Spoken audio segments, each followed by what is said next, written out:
Between tall mountains, flowing rivers, and colorful blooming flowers, there was once an old kingdom, the Kingdom of Eldoria. In that kingdom lived a beautiful princess named Princess Arabella. She was kind, gentle, and full of joy. She loved flowers, birds, and walking in gardens. Among all the birds, her favorites were the swans that flew over the lakes. She often sat by the lake for hours, watching the swans glide and dance on the water. One day, when Princess Arabella came to the lake, she bent down to touch the water, and her beautiful locket, the only memory of her late mother, slipped from her neck and fell into the lake. The princess didn't know how to swim, so she couldn't take it back. She sat by the lake and began to cry softly, her tears falling into the water. Just then, a swan came gliding across the lake. It looked at the princess for a moment, then dove deep into the water. After a short while, the swan came back holding the locket in its beak. Princess Arabella looked at it in surprise. She gently took the locket and said gratefully, "Thank you, my dear swan. Will you be my friend?" As soon as she said that, the swan stretched out one of its feet toward her. Princess Arabella smiled warmly, took off her bracelet, and tied it gently around the swan's neck. "From today," she said softly, "you are my friend. I have always loved swans, but now I love them even more." Then she stood up and said, "I'll come again tomorrow." She walked back toward the palace, while the swan flew high into the sky. But that swan was no ordinary swan. He was the Prince of Swans. As soon as he flew above the clouds, the view became completely different. The houses looked beautiful. Their roofs were made of soft white cotton. Rivers of milk were flowing, and trees with pink petals and red roses bloomed everywhere. The swan entered a beautiful palace and went straight to a throne decorated with red flowers, 10 feet tall. As soon as he sat on that throne, he turned into a handsome and charming prince. Then, two swans came flying toward the prince. And when they landed on the marble floor, they turned into two beautiful girls, wearing long white gowns that spread for miles.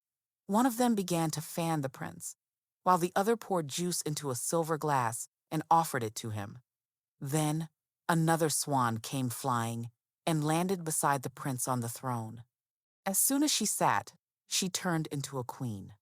She was the prince's mother. The moment she arrived, the prince stood up and bowed before her. The queen clapped her hands and told the two girls to leave. When they left, the queen said, "So, my prince, did you meet your princess?"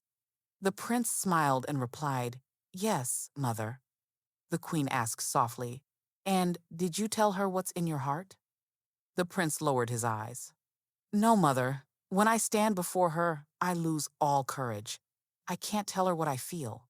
But today, when I found her mother's necklace in the lake and returned it to her, she became my friend. And look, she even gave me this friendship band." Hearing this, the queen began to laugh and said, "My son, nothing can be done about you. Don't delay expressing your heart, or it might become too late." When night came, the prince went to his grand, beautiful room and lay on his beautiful bed, soft as cotton wool. All night, he kept smiling, remembering the princess. He was restless, waiting for morning so that he could go see her again. When morning arrived and the princess was walking in the garden near the lake, the swan prince was already swimming there. He swam toward her. The princess smiled and said, "Today you came before me." Days passed like that. The princess would talk to the swan for hours, and he would quietly listen to her every word. Then one day, when Princess Arabella came to the lake, she looked very sad. There were tears in her eyes. When the swan came near her, the princess herself began to speak. "My friend, I am very sad today. When I was 10 years old, my mother left me. My father became both my mother and father. I don't want to lose him. He is very sick."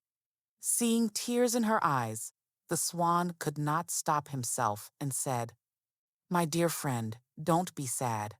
Nothing will happen to him." As soon as these words came out of the swan's mouth, the princess stood up, shocked. She looked at him with wide eyes, then stepped closer and said, "Did you just speak like a human?" The swan replied, "Yes, I can speak like humans." And as he said this, he turned into a prince. Seeing this, the princess became frightened and ran away. The prince called out to her again and again, but she didn't look back. The swan prince sat sadly on his throne when the queen came to him. Seeing his sadness, she said, "It seems today you have finally spoken your heart's secret to my daughter-in-law." The prince said, "No, mother. Something terrible happened. When I appeared before her in my true form, she got scared and ran away. Mother, what if she doesn't return?" The queen said, "No, she will come back. Her heart is now filled with your love. She cannot stay without talking to you. Go tomorrow, she will surely come." When morning came, the prince went to the lake and waited for the princess Arabella. He was afraid she might not come, but soon Princess Arabella arrived. The swan prince felt great joy when he saw her. He ran to her, hugged her, and said, "I was so afraid you would never come again." Princess Arabella gently moved away and said, "Who are you?" The prince said, "I am the Prince of Swans, their future king. I have loved you ever since you first came to this lake. I wanted to tell you so many times, but I never had the courage. When you cried, I could not stop myself, and I spoke. I love you, and I want to marry you." Princess Arabella said, "But I do not love you, and I do not want to marry you. From today onward, I will not come here again." Hearing this, tears filled the swan prince's eyes. He said softly, "I respect your decision." Then he took out a large white feather and gave it to the princess. He said, "Whenever you are in trouble and need my help, hold this feather toward the sky and call for me. I will come." Saying this, the prince turned back into a swan and flew away. The princess sat there and began to cry loudly. She said, "Forgive me, my dear friend. I love you deeply, and I want to marry you, but I am helpless." When the Princess Arabella returned to the palace, a man sitting on the king's throne, he was none other than the royal minister. He had taken advantage of the king's illness and seized control of the entire kingdom.